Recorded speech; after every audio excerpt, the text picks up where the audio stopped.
what is really self-defense, what really works in what's called the street. An actual altercation requires much more skills than just the things that you might be practicing in almost any martial arts school today.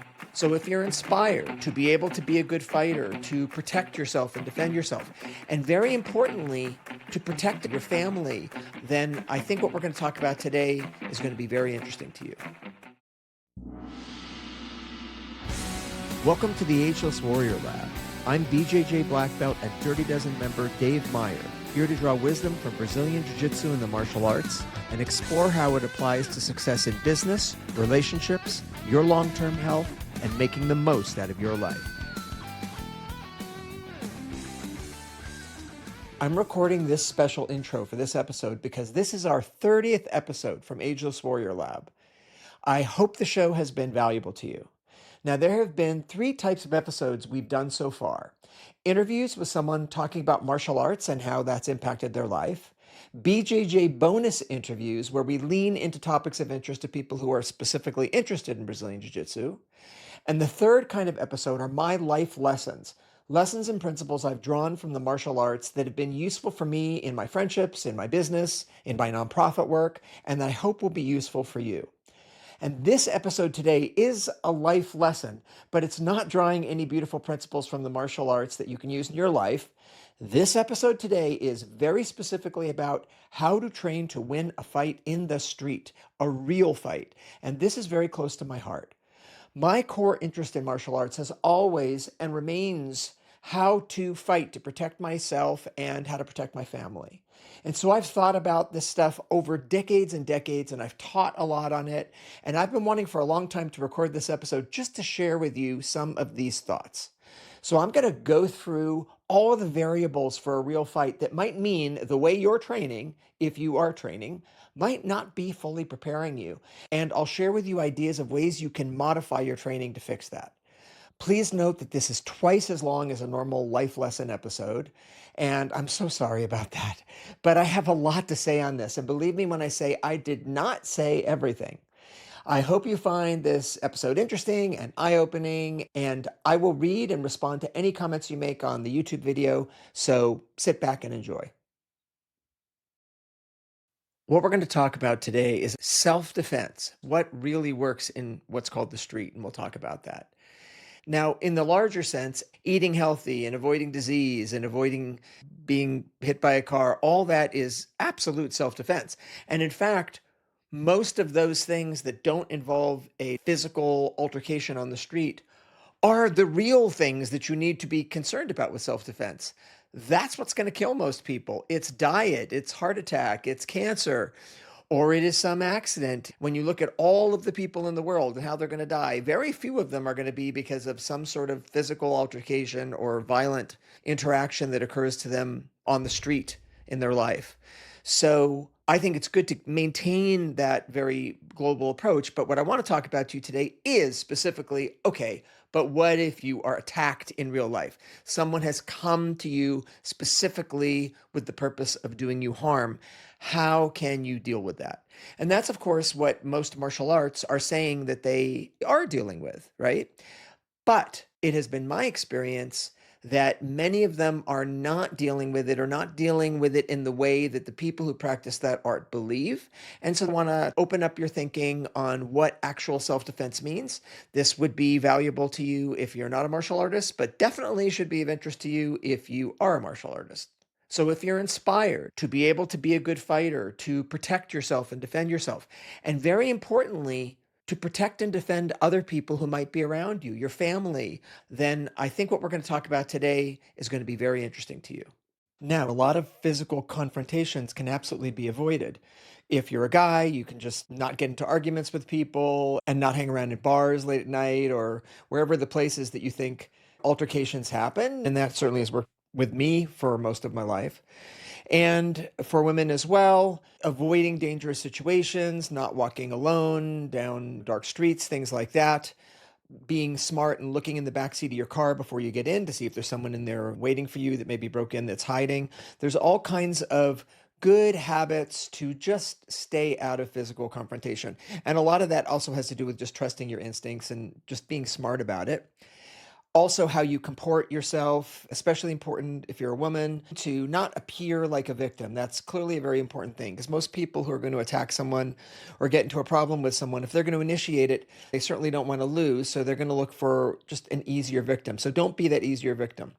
And a lot of this you could learn in a self defense class. Now, recently, and I said that I think those self defense classes are not valuable because I just don't think you can learn to really defend yourself physically in one class.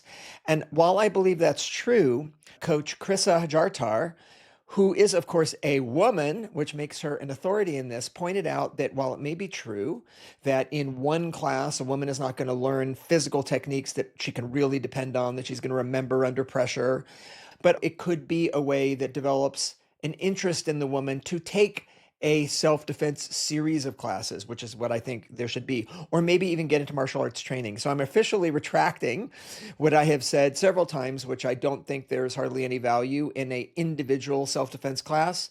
I now realize that for women there is, but I think that value is in the basic things they will learn about how to just comport themselves a certain way and stay out of trouble, and in the fact that they might then be interested to take a longer self-defense course where they really could develop some actual physical skills and ideally maybe even get into some martial arts training, get into shape and develop really great skills over a longer period of time. So I just wanted to set the record straight on that.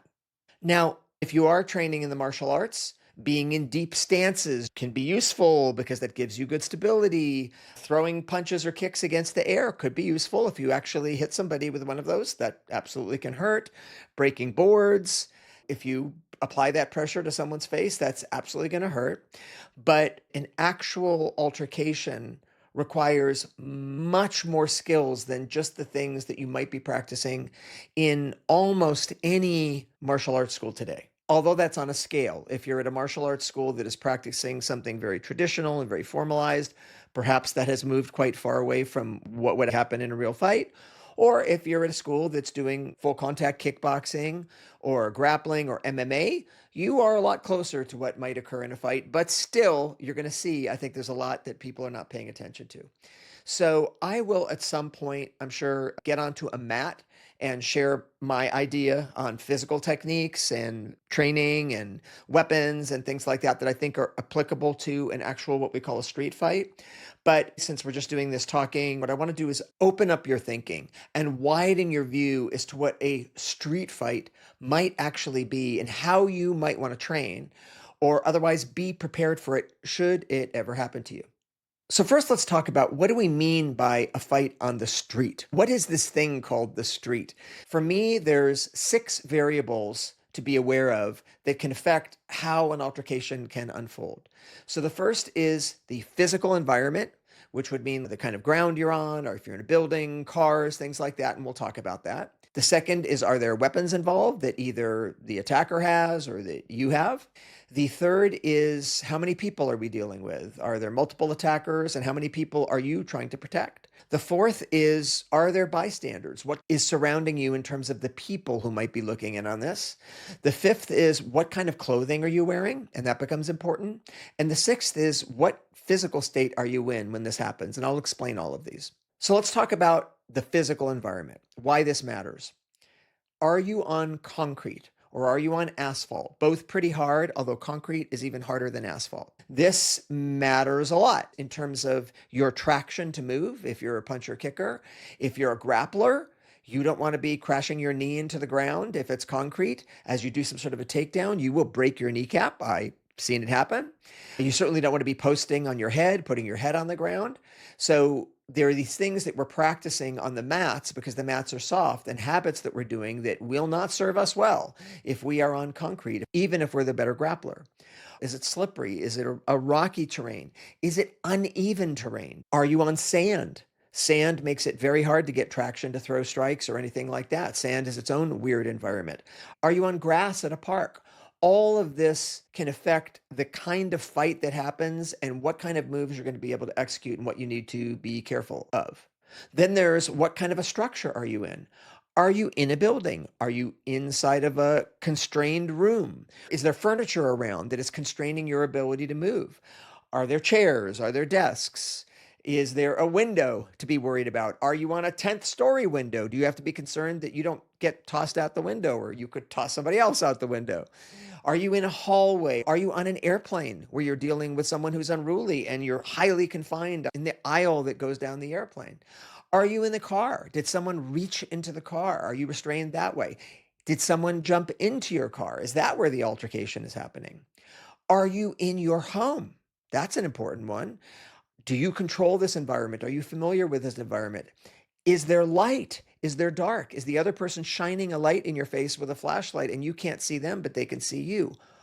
This whole physical environment becomes important to understand what are the skills needed to be able to fight in that and to be prepared for that.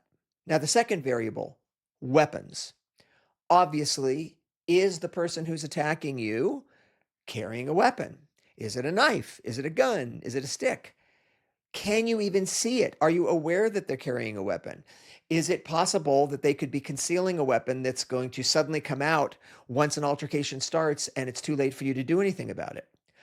Are you carrying a weapon? Do you know how to use it? Do you have a knife? Do you have a gun? Is it in your hand at the time that you need it? People say, well, I have a gun. A gun is only useful if it is loaded and in your hand and the safety is off when you need it. And even then, you need a little bit of distance for that. I'll include a link to a very transformative video that Dan Inosanto, who I've talked about a few times on the episode and I hope to get as a guest, filmed many years ago that really made an impact on law enforcement. And he was showing how quickly someone holding a knife could cover distance and attack someone who is carrying a gun if the gun is not in their hand. So this is important for police officers who felt like they would have time to reach for their gun and get it out and level it and point it and shoot it. And his point was that takes a lot longer than you think. And if that takes a lot longer than you think for a trained police officer, certainly for a civilian, if you have a gun in your home or you think you're going to use the gun to defend yourself, it better be in your hand when you need it. And the same thing with a knife. It's got to be in your hand. It doesn't do you any good if it's on your belt or in your pocket if it's not in your hand when you actually need it. So there are the weapons that you bring, and do you know how to use them? Or are there weapons in the environment? Can you pick up a rock? Can you distract someone? Sand is a real interesting thing. You toss that in someone's face. That's like a jab that gets their attention taken off of you so you can shoot in for your takedown. Or you can throw a follow-up strike, things like that. But these kinds of what I'd call found objects. There's just a stick. There's a chair. Can you pick up a chair? That's very useful. If someone's in a bar, pulls out a knife or something like that. If you could pick up a chair and put that in between you, very useful, especially if you understand and have trained how to fight with a chair. A chair is a weapon. A chair has corners. A chair can be very, very useful to fight with if you've ever trained with it and you understand how to use it. If you're sitting at a restaurant and someone has approached you and there's some problem there and you're holding a glass, or like I say, you're at a bar and the glass has ice in it, that's a great first move to use the glass as a weapon against someone where the bottom rim of the glass you jab just above their teeth and below their nose really hard, which will get their eyes tearing just as the ice in the drink splashes into their eyes. And then you have to follow up. And I've got tons of those sorts of moves that you can rehearse if you understand the environments where an altercation can happen. If you've got weapons and they're in your house, and that's the case with a lot of people, they have a gun or a knife or a stick and they've kept it somewhere in their house by their bed, let's say. Do you know where it is? Can you reach for it? So you should know that whatever room you're in the house, where is the thing that you would use as a weapon? So if suddenly people came bursting through your front door, what would you be reaching for and where is it and how would you use it?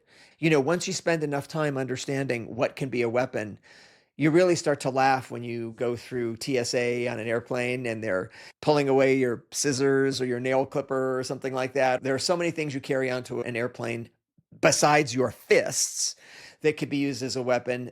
Now, the third area of variability is the number of opponents. And when I say that, the obvious one is how many people are attacking you, right? Or how many people are confronting you. And that's not always possible to know. Someone might have circled around behind you. If you're not attentive to your environment, you may not even understand how many people you're up against. So it's important to be able to assess how many people you're up against. And that's really important. If there's really only one person and you're positive of that, it's much safer for you to take that fight to the ground if you're a grappler than if there are multiple opponents that are going to jump in. And that also affects how you will position yourself standing if you have to. The general rule is if there's multiple opponents and you want to stay standing, try to cut them off to back up against a wall so you don't have to worry about what's behind you. You've now limited your field of vision to what's in front of you. And if you're a skilled grappler, the wall can even be used as a weapon as you drive your opponent into it. And also very important, and we might talk about this a bit, is can you get off the first strike? In other words, can you take one of them out?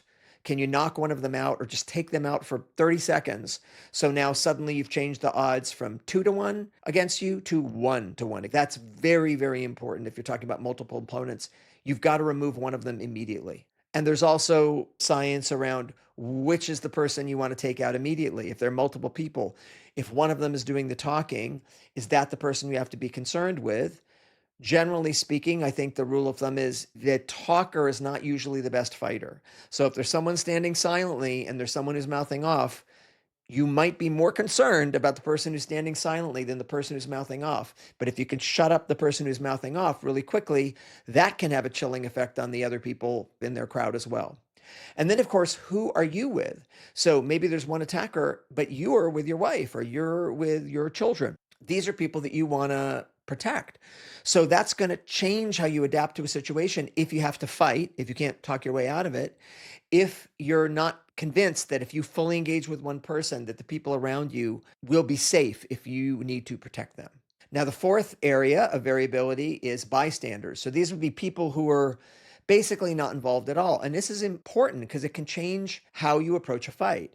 If you're in a crowded area and you're surrounded by a lot of people, you can feel more confident that if you tie up with somebody and can just hold them, other people might jump in to help you. Certainly that's the case on an airplane because people are afraid for their own lives.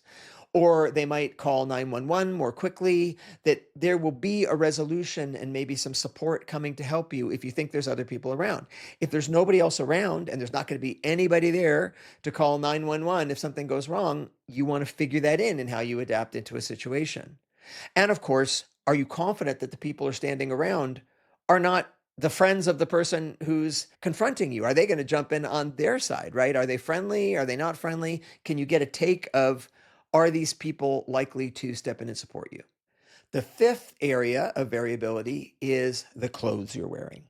And this is something that people don't think about a lot. Like you'll train in the martial arts, you'll be barefoot, you'll put on a gi or a uniform or shorts, and you'll be doing kickboxing, you'll be throwing high kicks, and you'll be completely unencumbered. And very few people train punching and kicking in the gym wearing tight jeans, if that's what they're going to wear on the street, or wearing dress shoes, or having a jacket on or something like that. Most people are not throwing strikes with that kind of restraint on them, right? So you need to understand what are the clothes that you wear in the world and how would you adapt your fighting if you had to fight in those clothes? Or if you're like me, you will be attentive to wearing loose fitting clothes generally. Like I don't want to be wearing clothes or shoes that are going to constrain my ability to fight. But even if you're wearing, for example, sneakers like sports shoes or something like that, you think, oh, they're not going to constrain your ability to fight. Well, you might be surprised. If you're a grappler, you've probably done all of your grappling barefoot. Once you put shoes with rubber soles on your feet and you start grappling, they can get caught up. They can get caught up in material. If someone's trying to do a foot lock on you, you can't slip your foot out. So if you are training, and we'll talk about how we specifically train these different things, and you're a grappler, you absolutely want to practice grappling in the pants that you normally wear, with shoes, all wearing the clothes that you would normally wear. And obviously, if you're wearing a jacket, you need to be aware of the fact that someone can grab that and you need to be comfortable with that. Question is, what is the other person wearing, right? Are they wearing things that can be used against them? A jacket that can be useful if you're a jiu-jitsu person, obviously.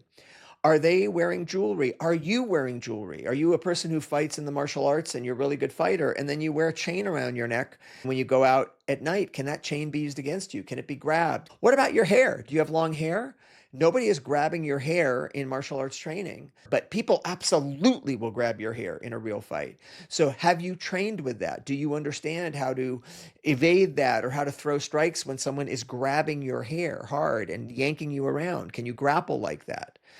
Can you use their hair? Are you trained in how to use someone else's hair against them and to manipulate their head using their hair? So that's something that is a variable in this theoretical street fight. Now, if you're watching this on video or have seen a photo of me, you know having my hair grabbed isn't exactly an issue anymore, but it was for much of my life. When I played in rock and roll bands, I had long hair. And I'll just share with you that if you know how to grab someone's hair, you can control movement of someone's head, which can be really useful for a grappler or a striker. And the way to do it is if someone has hair that's about 6 inches long or more, just reach behind their head with your fingers and grab like you're trying to grab their scalp. And then their hair between your fingers will give you a tight grip so you can pull and twist their head around, which can lead to all kinds of good things for you and bad things for them. And the sixth thing that is a variable is your state of mind, your mental state, and your physical state. So, what do I mean by that? Well, here's an obvious one. Did you just get woken up by an intruder in your house? Have you been laying in your bed asleep? You're not warmed up, you're not stretched out, maybe not even wearing any clothes, and suddenly you need to snap into action. That's a very different physical state than I have gone to my martial arts school, I have warmed up, and now I'm ready for action and I'm fighting. Well, have you had a few drinks? Are you maybe a little bit not sharp because of that? Are you really sore from a previous workout, or do you have a little injury today that you got to pay attention to? Did you just come out of your martial arts training and you are absolutely exhausted and beaten up, and now you have to deal with a fight, right? So you have to be attentive to that. And really importantly, are you aware of your surroundings, right? Is this thing that's coming to you, is it a surprise? Could you see it coming? Did you have some readiness?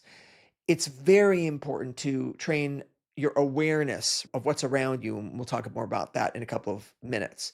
All right, these are all the different variables. What does it mean? Like, how are you going to train yourself to be prepared for these variables, taking into account the likelihood that any of them are going to matter? And I'll tell you right now, they do matter in various degrees. So, first of all, I want to talk about something I've mentioned on the podcast before, which I call the circle of training.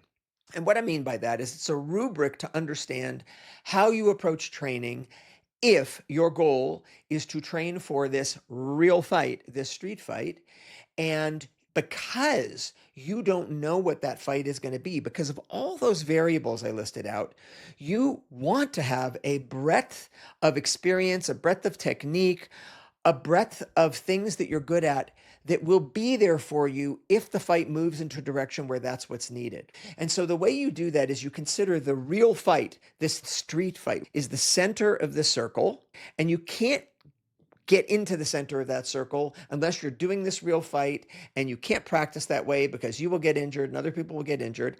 But around the edge of this sort of dot in the middle is this circle of training, and on that circle are all the different things that you could be practicing to get good at that might be very useful if you get pushed into the center of that circle. I would roughly define 7 different spots, 7 methods of training. So one would be your general attributes, your strength, your speed, your toughness. And it's hard for me to say which of those is most important because they're all important. I would add your flexibility too, but I'm mostly for this street fight concerned about your strength. Are you just generally strong? Your speed. Can you move quickly? And very importantly, your toughness. We'll talk more about that. Punching. Are you good with striking with your hands? That could be with your fists, with elbows. Kicking. Can you use your legs well? Can you get them working for you? Takedowns or throws. Can you put somebody down to the ground? Then I would say, can you get back up off the ground? Are you skilled at that? That's something to train. Your ground fighting, single or multiple opponents. Weapons. Do you have a basic skill with weapons, both in defense, if someone is bringing them to you, or how to use them yourself, if you've brought them to the fight, or if you've disarmed somebody and now their weapon has become your weapon, which is always very good if you know how to use it. And the seventh spot on the circle I would say you want to train is scenarios and adrenal situations, like getting yourself scared, role playing various situations in an altercation. The point of the circle of training is if you are weak in any of those spots and you find yourself in a real fight where that is the spot you needed to be good at, you are going to have a serious problem. And also, if you only do your training according to your sport's rules, you'll have dangerous blind spots if you ever end up in a real fight. And this is what I want to open your eyes up to so you could spend at least a little time training in modified ways that I will share here. So let's look at number one, the physical attributes you bring to that. I mentioned strength, speed, and toughness being the most important. Strength is helpful. So if you are a strong person, if you can just develop things that work your strength, generally speaking, it's some sort of weightlifting, but not being overly bulky. Being overly bulky, especially if you're a guy, can be good to make someone not want to attack you. So that's actually useful. I recently did an interview with Caio, who is a Brazilian Jiu-Jitsu champion, very small guy. And he said when he was a kid, before he got into Jiu-Jitsu, he was getting into a lot of fights. And then once people knew that he was training Jiu-Jitsu, people stopped bothering him, but he actually wasn't good at Jiu-Jitsu yet. So sometimes what people think about you or how you look does a very good job of stopping problems. So I'm all for that if you want to look big and strong. But in terms of the ability to actually fight, you will notice that the best fighters, certainly in sport, the best boxers, the best MMA fighters are not bodybuilders, right? Because that can actually work against you. You can have antagonistic muscles, meaning you're trying to throw a strike that requires you to extend your arm, but your bicep is so tight, you're pulling against that strike. So you want to have a good, let's just call it a functional strength. Speed is very important. Your ability to move with fast twitch muscles, to get off a first strike, to hit someone 3 times before they can hit you. We could also talk about your speed running. To me, that's a little bit different. One of the things that people say when they say, "Oh, I don't really know how to fight, but if I got in a fight, I would just run away."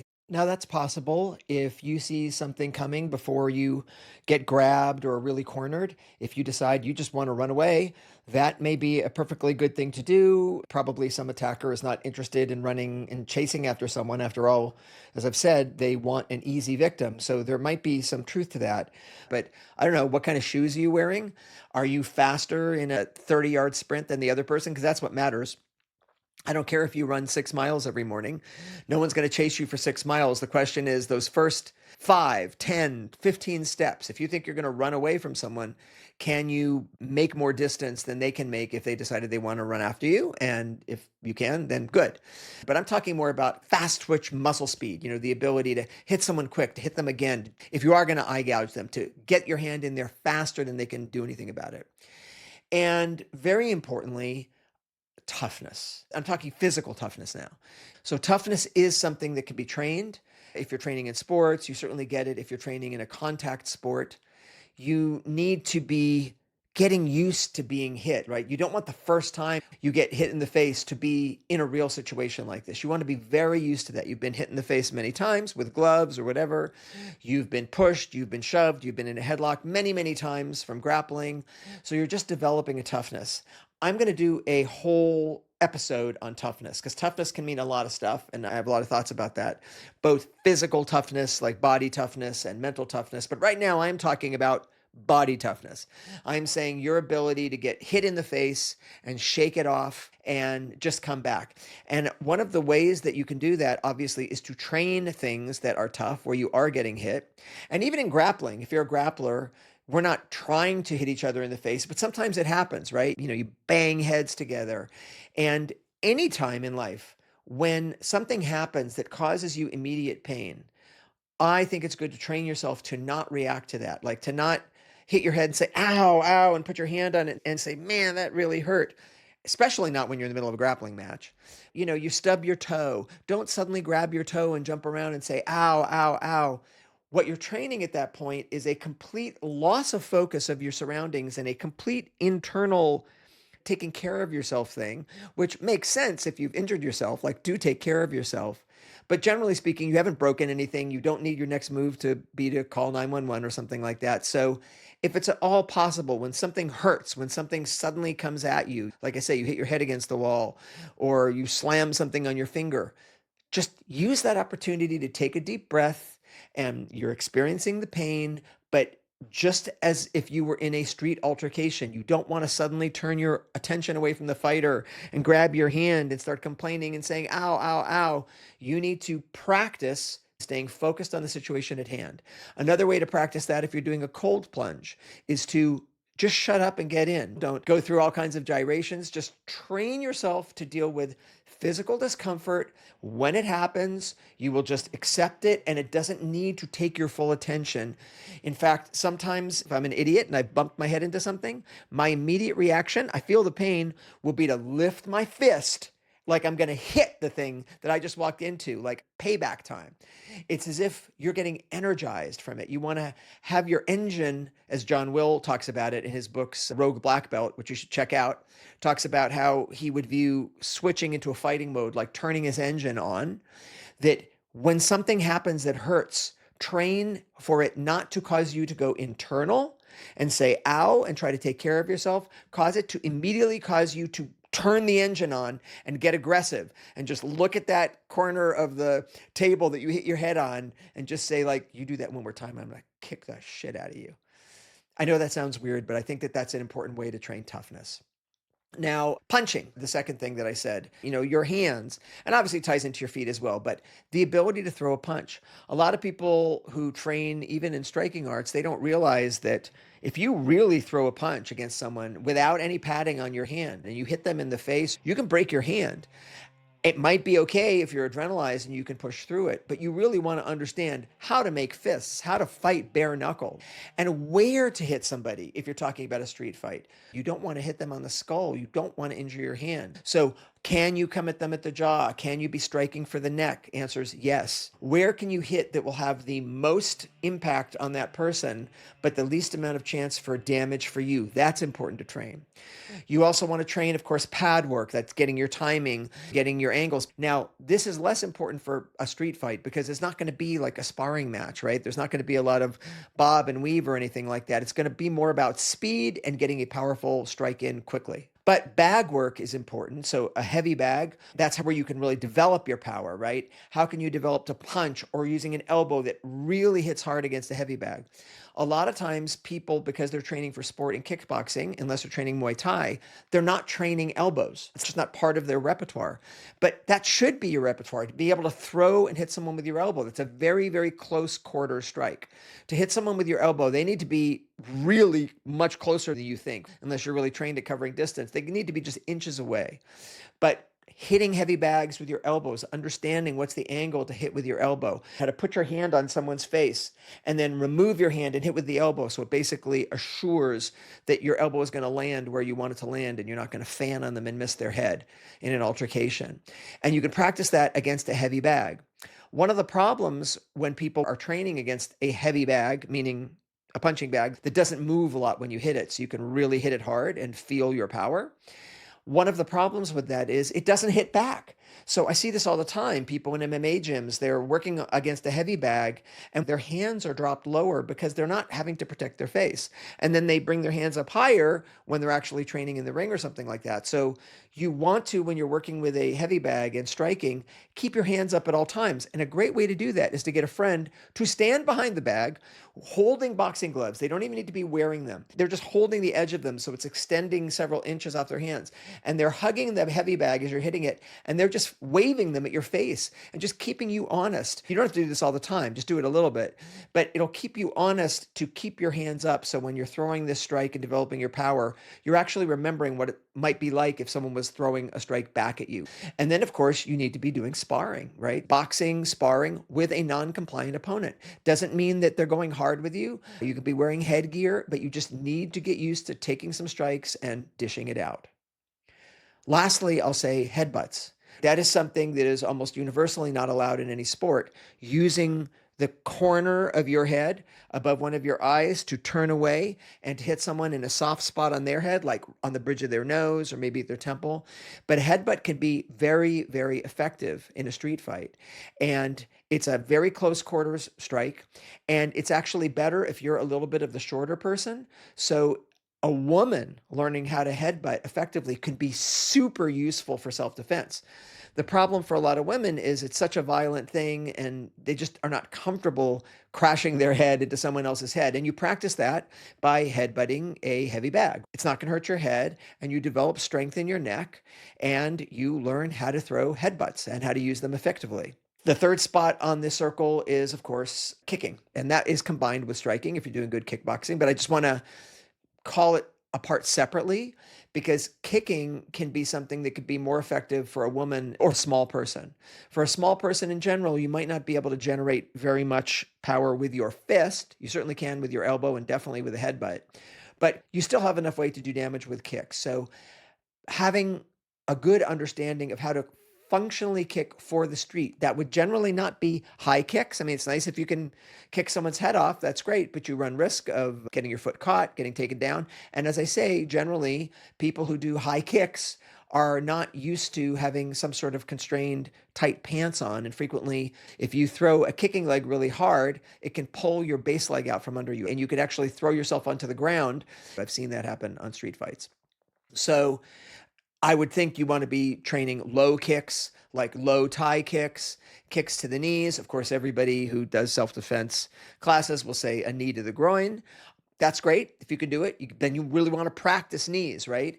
And you can practice throwing in knees on a heavy bag, both sideways knees, punching forward knees, but really develop the power of your knee. Don't make the first time you've ever thrown a knee to someone's groin the first time you've ever thrown a knee at all, right? You want to get very, very good with your knees. Train the power of throwing knees.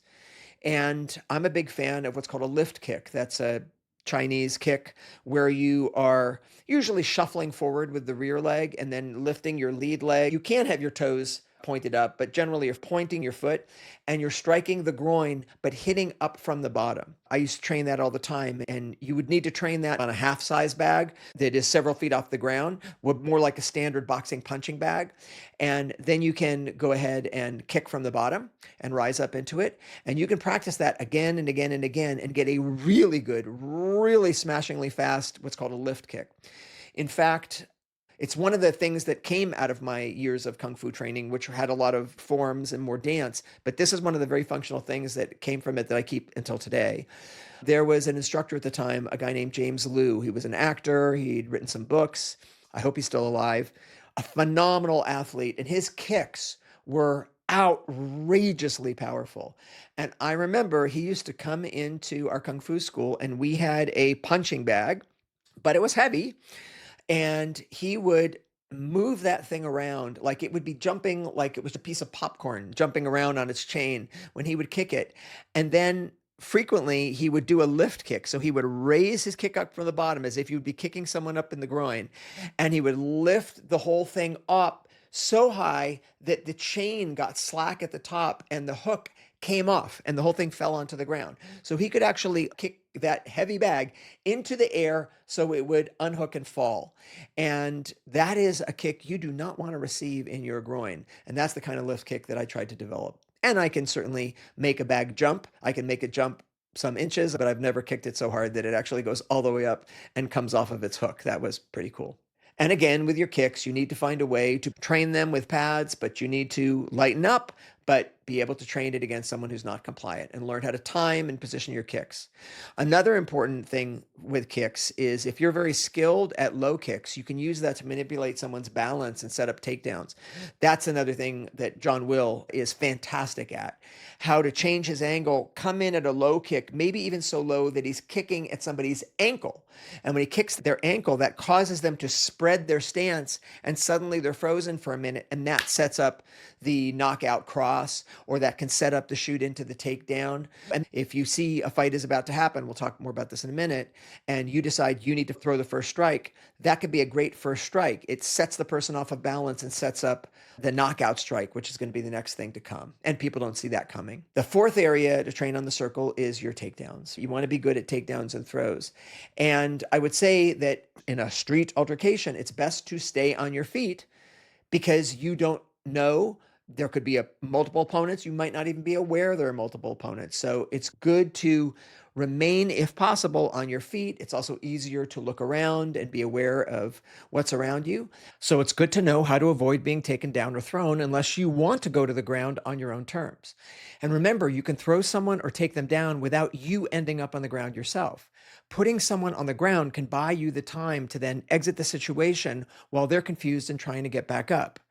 Great techniques for this are wrestling things like a low single leg takedown, which allows you to enter beneath any strikes and in a way that doesn't smash your knee onto concrete. Also, a high single leg takedown can put someone to the ground without you having to go down with them. A bear hug takedown can also let you stay standing. And all of these are good for even if you do want to end up on the ground, but in a way that doesn't smash your knee into the concrete. And from judo, there are foot sweeps that land your opponent on the ground while you remain standing. And there are hip throws and shoulder throws, but they do run the risk of you being dragged down to the ground with them. But then again, they also will cause way more damage to the opponent, especially if you put their head or shoulder into the concrete. I mean, think about it. Why hit someone with your fist or your foot, which can break, if you can hit them with concrete from 5 feet in the air? I mean, literally hit them with the planet. A judo throw like that can be a fight ender, and you never even have to touch the ground or throw a strike. But sometimes against a bigger opponent, it's the right thing to control the situation on the ground. You know the police will be there in a minute and you just need to stabilize the situation and hold somebody. And that's the safest thing to do is take them to the ground. That's fine. And there's a technique in Brazilian Jiu-Jitsu that you don't see people doing a lot anymore, but it's a great technique and it's called knee on the belly or knee ride. And that is a way to pin somebody down in a way that you can still strike them and you can remain very attentive of the area around you. You could even give instructions to other people to keep their distance as you have your knee on their stomach. And it allows you to transition to the mount if you want to continue to grapple with them, or to punch them, or to disengage. So there are grappling positions that act as bridge situations between being on the ground or standing. And you want to get very good at those if you can. Also, you need to be able to get up. It's called wrestling up. You need to be able to disentangle and stand up. And that is something that MMA fighters work a lot. And you definitely want to be practicing that if you're practicing your takedowns. Also, people wear jackets in the real world, and you might be wearing a jacket. So you want to be comfortable with how to use it against the other person or how to defend it if it's being used against you. And again, this all wants to be practiced non-compliant, safely in sport with people, so it's not theoretical, so that you know this person who knows how to defend is trying to stop me and I'm able to do it on them, that I'll be able to do it on somebody else. Now, once we get to the ground fighting. A lot of what we do in Brazilian Jiu Jitsu is fighting on the ground, and that's great. And I think it's very useful potentially for fighting. But what's happening in the newer areas of the sport application is it's becoming much more intricate and things that maybe wouldn't necessarily be things you would really be doing, especially what we call inversions, rolling around, spinning through, guard work, things like that. It starts to depart a bit from the more basic things that might happen in an actual street fight. So I think even as you have fun and develop the other areas of the sport, if you're a jiu-jitsu practitioner, you want to be sure that you understand what is your core game for an actual physical altercation on the ground. You want to be very, very clear on that. You don't want to start doing something that works in the gym and suddenly discover, wow, this is a really bad idea because A, maybe it's just not going to work that effectively because the other person is not reacting in the way I want, or B, the other person is pounding my face into the pavement while I'm trying to execute a technique. So, as you're training on the ground, you want to lightly and safely and with fingerless gloves practice striking. With elbow pads, practice elbowing. You can do it lightly, you can do it for fun even, but you want to get used to that. How do you add in strikes to the ground? It will change your grappling. I'm telling you, things will become very different if suddenly somebody can punch you in the face or knee you in the groin or something like that. There will be certain moves that you just will not want to do. You will become much better in your guard, encircling somebody's arm and trapping them and holding them. You will become much better at wrestling up and getting out of a problem on the ground. Even if you're already training mixed martial arts and striking on the ground, you still want to train what are generally now illegal strikes. Remember, they're illegal because they're dangerous, but in a real fight, you want to be using the most dangerous techniques. That would include kneeing someone in the head when you have them pinned on the ground. It would include kneeing or kicking them in the head when they're on their hands and knees to keep them from getting up and continuing the fight if you're trying to get up and get away. It would include if you're on your back and they're standing over you, up kicking them in the face or the jaw. And I hate to say it, but simply knowing how to quickly shove someone's head down into the concrete when grappling is a fast way to end a fight. It's very dangerous for your opponent, and we're not trying to kill anybody. But if someone's trying to kill you, you want to have this in your toolkit. Remember, the reason we need to train safe sport formats against resisting opponents is because it lets us develop real pressure tested skills without people getting injured. But those sport formats tone things down for safety. And occasionally we want to practice those moves that aren't allowed in sport to just remind ourselves that if our life is at risk or in a real fight, there are no rules, and you don't want to let the rules of your sport that you've been rehearsing for years constrain your ability to win a real fight, especially if your life or the life of your family is at stake. Now, you want to practice grappling individual opponents, but you also want to sometimes grapple against multiple opponents. And you can do it just grappling. You don't have to strike, but it's interesting. It changes things. And it is hard to grapple more than one person. I've told the story of my coach, Higa Machado, who let two skilled Brazilian brown belts each lay on one side of him and put him in a near finished armbar. And he said, go. And how they both were fighting him, trying to finish the armbar, and how he wiggled out and got his arm free and ended up choking one guy out as the other guy was on his back trying to choke him. So it is possible to fight multiple opponents on the ground. But I'll tell you, if you're not Higa Machado, it's pretty tough. So it is good to get a little bit of familiarity with that. Another thing to be aware of is what I'd call dirty grappling. This is grappling using moves that are illegal in most sport formats, twisting and breaking fingers, eye gouging, and things like that. You can train those things very lightly when grappling with a friend, just letting your friend know you could have done it harder. For example, you can place your fingers lightly above their eyes and let your opponent know you could have been eye gouging them and they should deal with that. Or light slaps on the face to remind someone that you could be hitting them harder with a fist. People talk about biting, but my impression is that biting someone isn't as big a deal as most people think. I've had plenty of people try to bite me in grappling back in the early days. Unless you're biting someone at the edge of their fingers, which is actually super painful. Then there are grappling moves that are technically legal in BJJ or submission grappling, but they're just seen as rude or unsportsmanlike. But you should still practice them occasionally with control and with the agreement of your partner. These would be things like my friend Cesar Gracie taught me and used to do to me.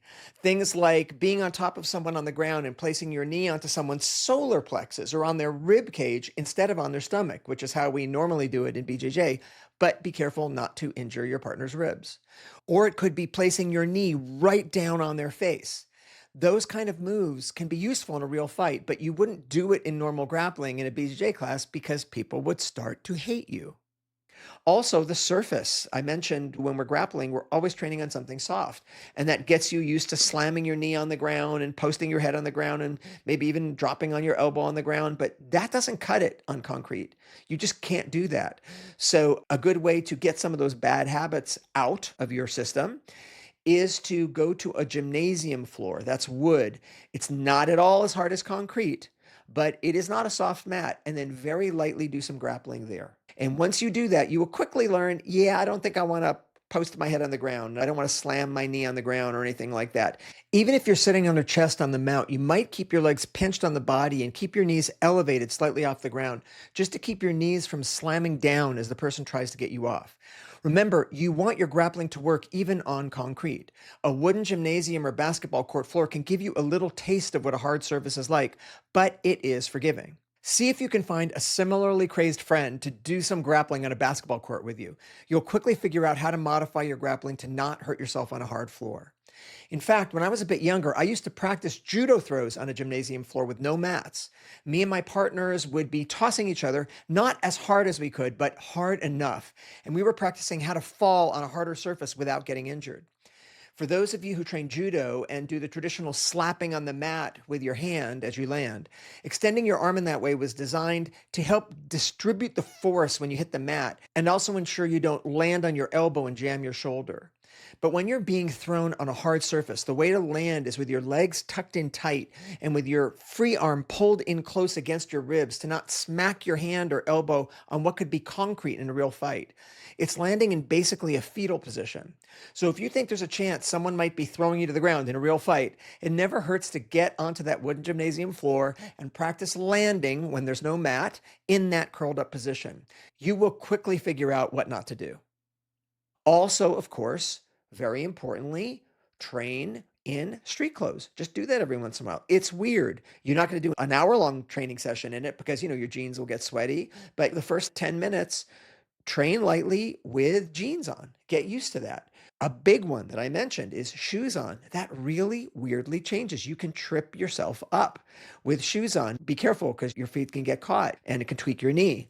But get used to grappling with shoes on. It doesn't take long to become acquainted with that and to understand, okay, I see how this sort of changes things. I would also say if you're a person who is a grappler who's developed a real love for foot attacks, that's great. And that could win a fight for sure. But you are in danger. If you are going for someone's foot, usually their other foot is somewhat free. It depends on if you've captured their other foot as well.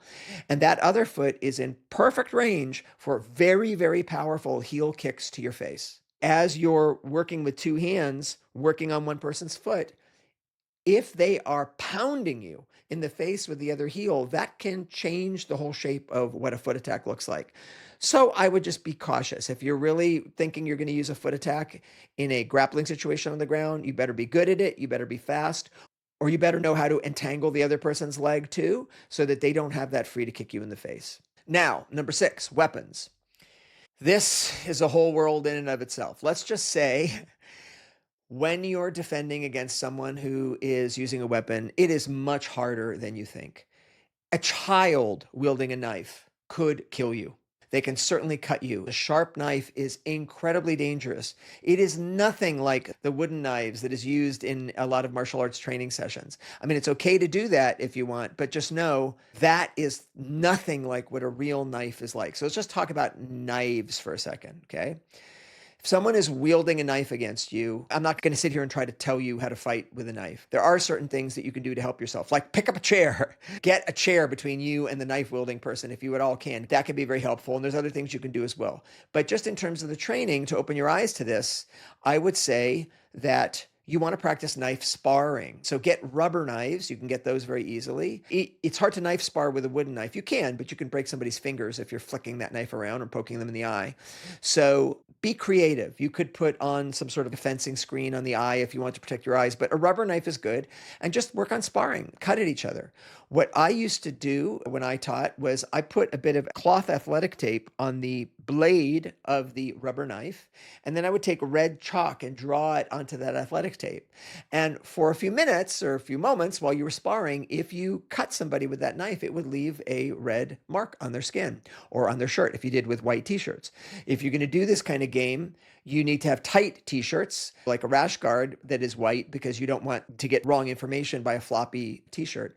And I would imagine if they haven't invented it, someone should, a rubber knife that has the blade is like a felt tip pen, and it has some sort of easily wash offable red ink or something that you pour into that. And you can actually use a marker and draw them. It's just not a real blade there. It's kind of a point that you're trying to draw on the person. It's not exactly like a knife, but it tells the story. So you can have a whole big knife exchange, and then you can see who got cut.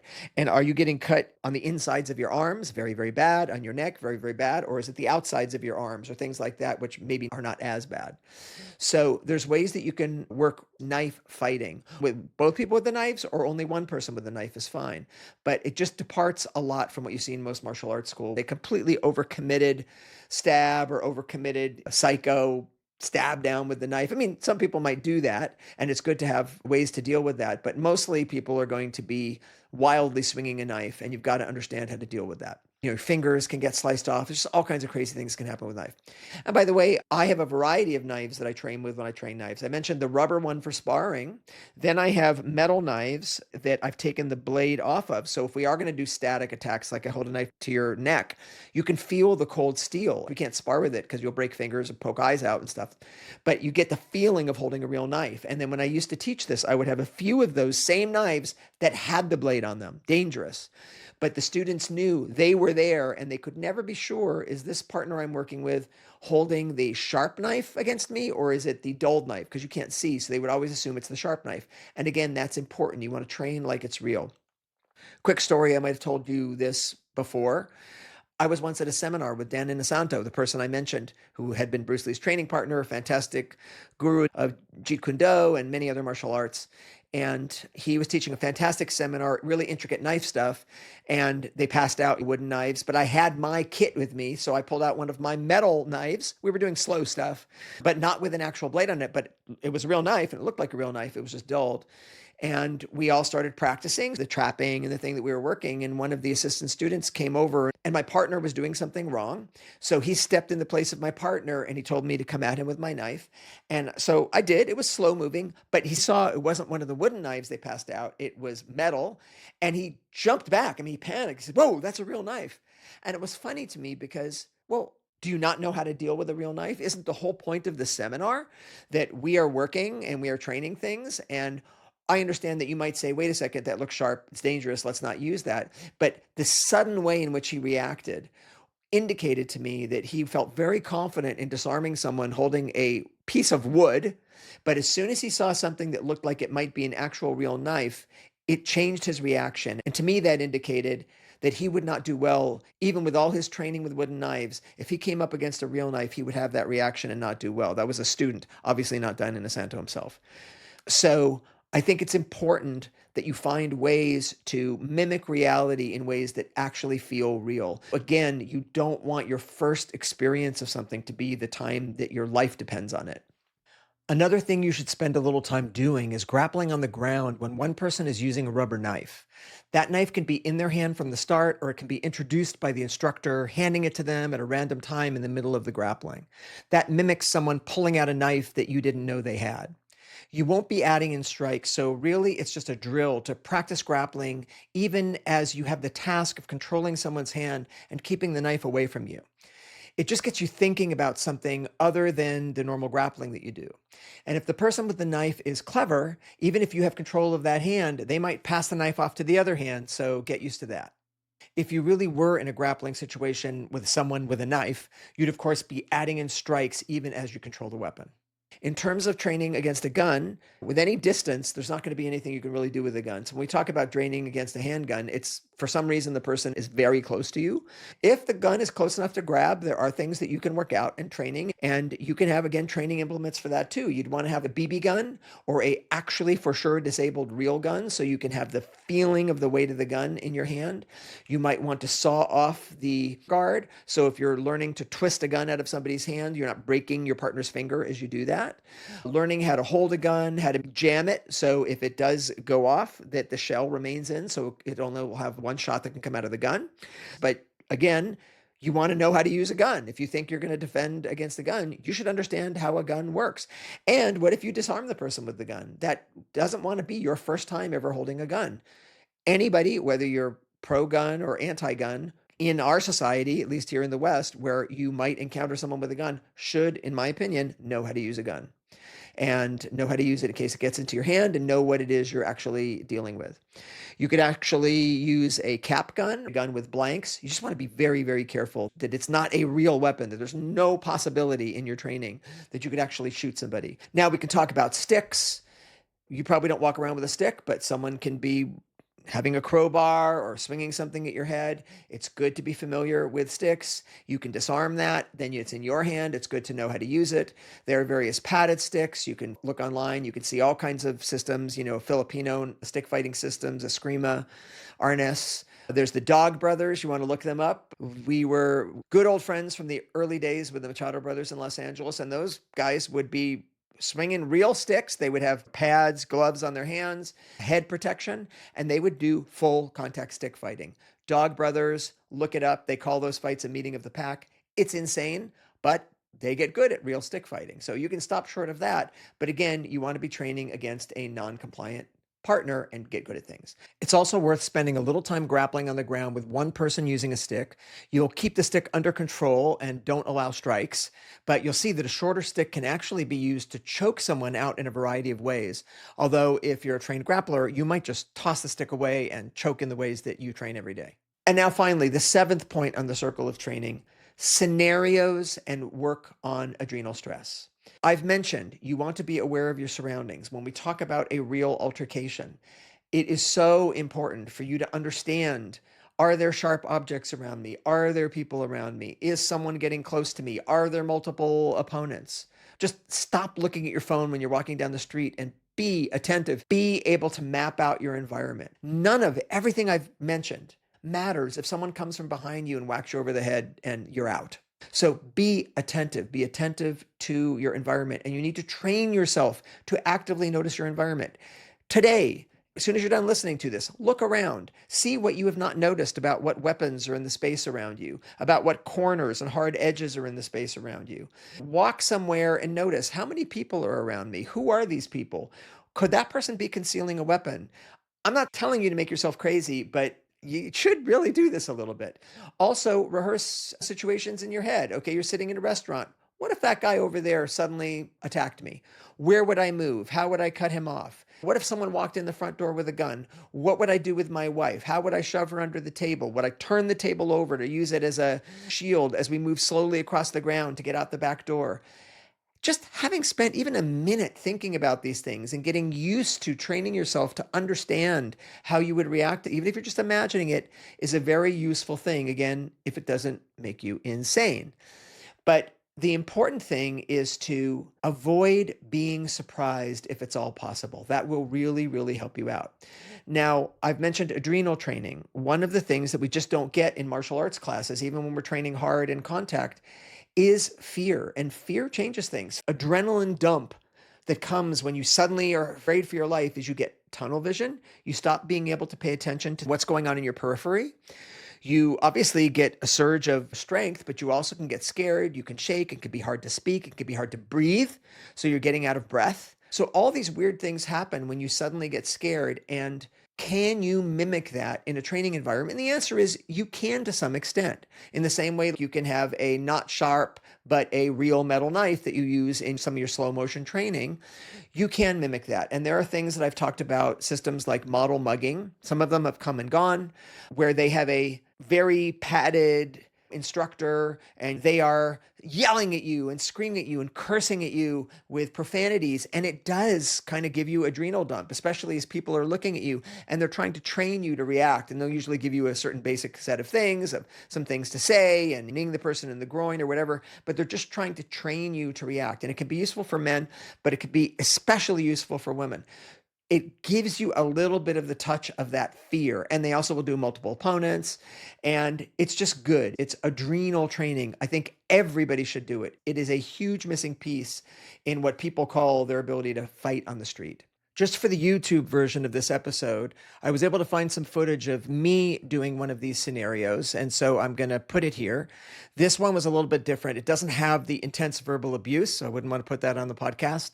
And I have multiple attackers. I have no idea what's coming at me.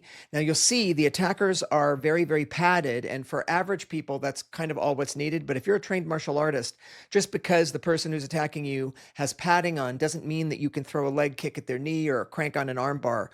These are still just friends inside of there and you can't injure them. So while I'm trying to really mimic a real situation and feel some of that adrenal stress, I had to keep a lid on it to be sure that I wasn't going to do anything to actually injure the guys on the mat. And so have a look.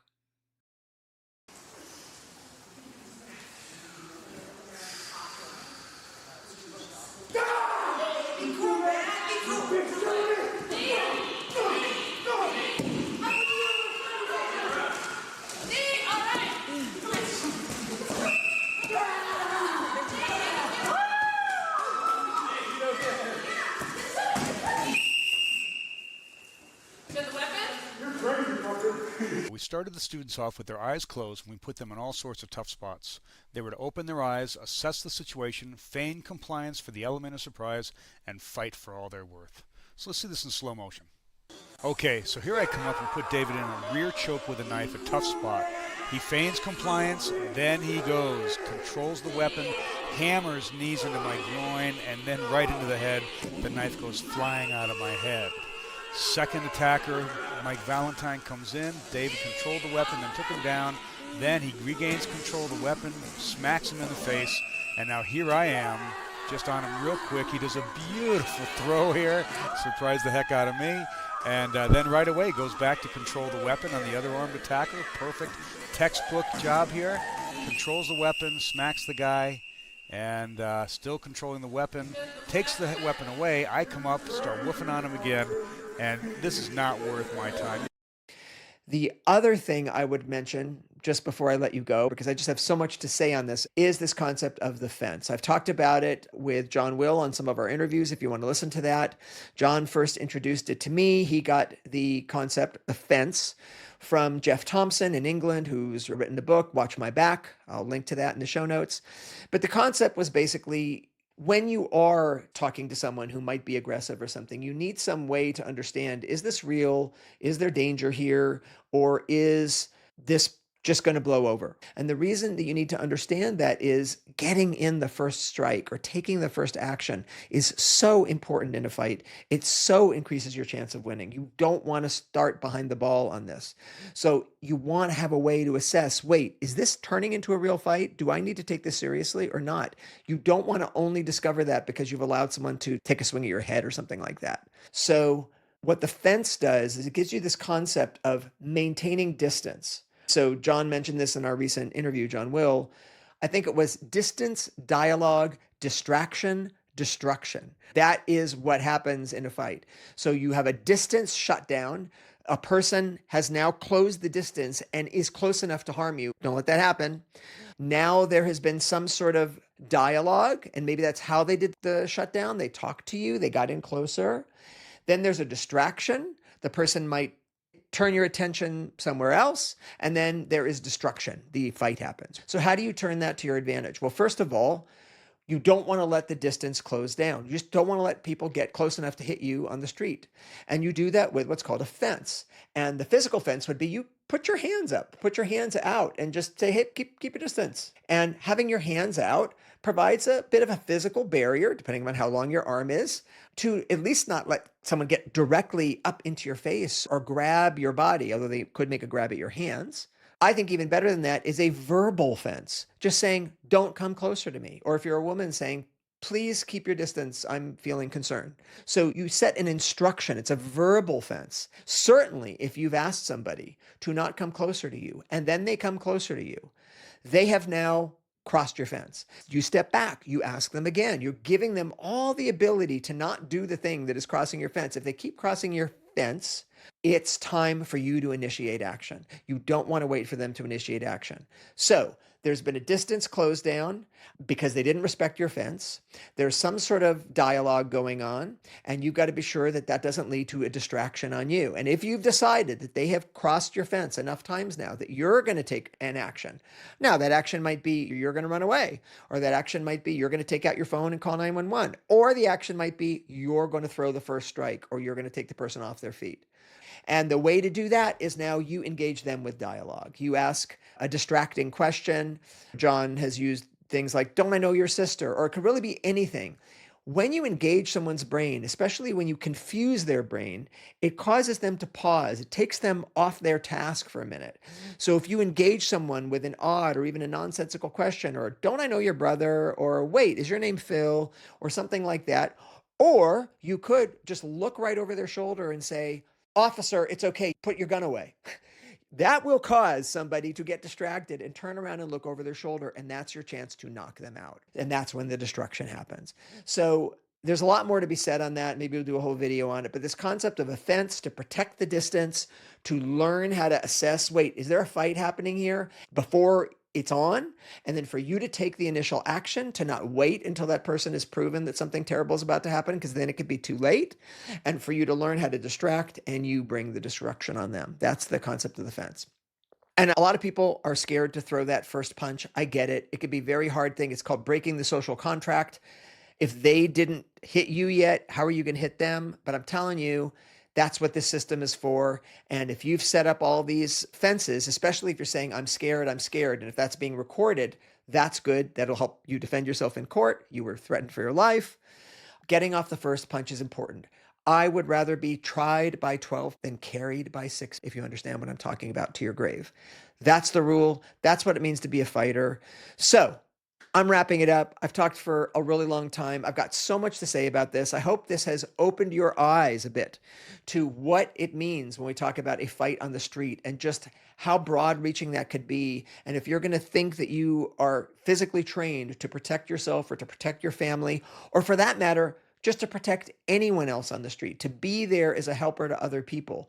That's an ethic that I have. One of my original martial arts instructors, my original martial arts instructor, Jack Secchi, used to say that people call for help when they need it. You should be that help. You are that help.